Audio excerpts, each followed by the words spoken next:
I can still remember the smell of the hospital, the pace of my father in a very small room, waiting for doctors to come in. As soon as the door opened, my dad jumped up and said, "Tell me it's cancer." The doctor said, "No, Mr. Kale, it's worse than that." This is how we found out my brother had a rare disease in 1976 called aplastic anemia. At the time, there were only 12 other people that have had aplastic anemia. Bone marrow transplants are something that we hear of today, but back in that day, they were not heard of. They decided that they were going to do a match on the family to see if any of us were a match. Everything was extremely risky, and there was a very small opportunity that Jason, my brother, was even going to live. They started with my parents. They had never had a donor under the age of 18, so they thought likely they could be donors. The answer was no. They moved to my older brother. He was not a match. Finally, they moved to me. I was the perfect match for my brother. As soon as they figured out I was the perfect match for my brother, they took me away from my parents. This was the first no that I've ever received in my life. No, you can't see your family. No, you can't see your brother. And no, you cannot be a match to save his life. As a feisty little 5-year-old, I decided this was not the world that I wanted to live in. I wanted to say yes to everything. I put my hands on my hips and I said, I am going to save my brother's life. We were separated for close to 6 months. My brother moved to Minnesota and I stayed with my grandparents. It was either that or foster care while they tried to figure out what to do with me.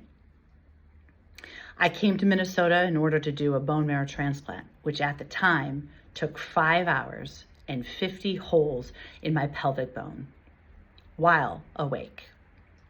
We moved to University of Minnesota to have this big, giant procedure, knowing that we were the 13th one in United States history. My brother had over 750 rads of radiation. He was going to be dead.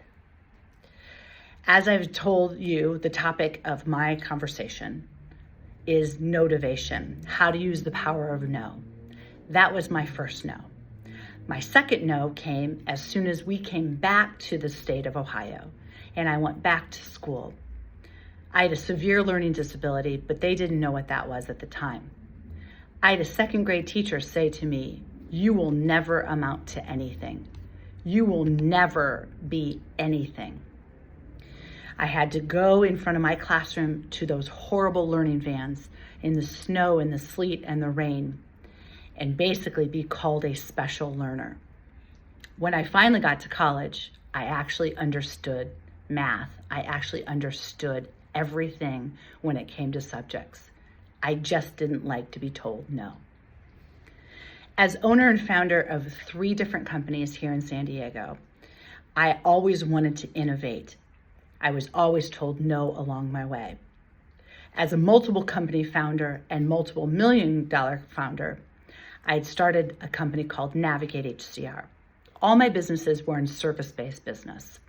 I didn't know anything about technology. One day in the shower, I decided it's a brilliant idea. Let's take my service-based business and move it to a technology company. I went looking for the book called How to Start a Software Company for Dummies. Couldn't find it anywhere. So I decided to start the laborious journey of creating a software company from a service-based business, not having any software knowledge whatsoever.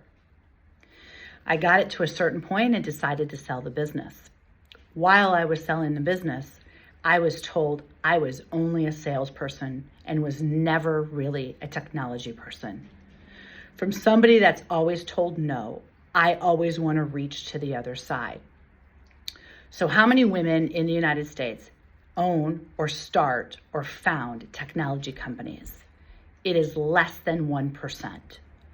I am here to tell you the ways to start technology companies and to become a technology pioneer. As women, our job is to create business. As founders and executives, my goal always is to create a business and to give other women opportunities. Being told no along the way is just part of my journey. I am here to educate you on the tips and tricks in order to convert your company over from a service-based business to a technology company. Thank you so much for your time.